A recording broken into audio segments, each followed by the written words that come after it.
For a system to be a group, it has to meet four. It has to have four different properties. It has to, let's see, it has to have closure, which means you should be able to take any element and operate it on any other element and get. That's kind of a wordy way. Should be able to take any of these symbols, use the star operation with any of the symbols, and get out an element that's within the set. And right off the bat, we're going to stop and say this isn't a group because look, unless this is confusing. This is a big circle and this is a small circle. I think the big circle is not an element of the system, right? This is the system, these elements. So if you perform like square, star, triangle, that meets up right here with big circle. Big circle isn't a list of the elements, so it doesn't have the closure property. Okay, I just looked and the question has these for answers. So I assume that means that big circle and little circle are actually the same thing. That's not good though. You shouldn't make circles of different sizes. But okay, but it does. I mean, if that big circle is different than the little circle, then it wouldn't obey the closure property. The associative property means that you could rearrange the order of the operations, the order of the priority of the operations. So let me show you. Skinny rectangle.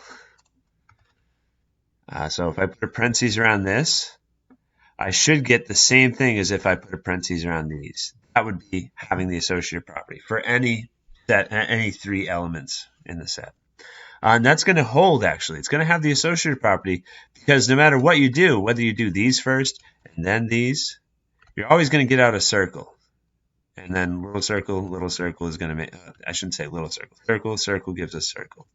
The associative property is going to hold because we're always going to get out the same thing no matter what you do. Everything in here is a circle. The identity property, that would be one element where if you always pair it up with another element, you get out that same element. So an identity property would be like, let me just draw another quick table. We had A, B, and C instead of all these crazy symbols.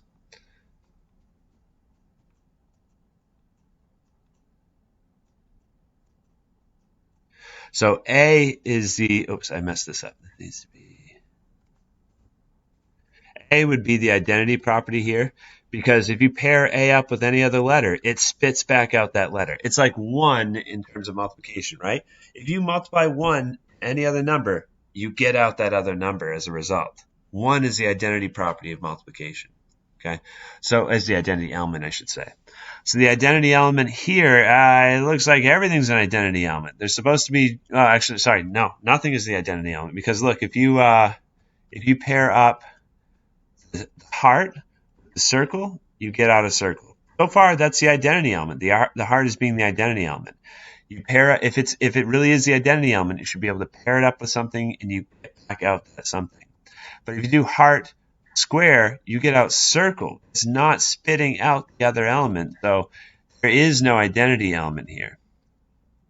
And then inverse, an inverse element would be so that you could pair up something. You could pair up two things and you get out the identity element. But since there's no identity element, it can't have the inverse property. So it's not true that none of the four. We know at least the associative, and then the closure thing is weird because it's different size circles. No, all four aren't satisfied. The associative property is satisfied, so that's ruled out. The identity and the inverse are not satisfied. And then if this big circle and little circle are actually the same one, it would have the closure property.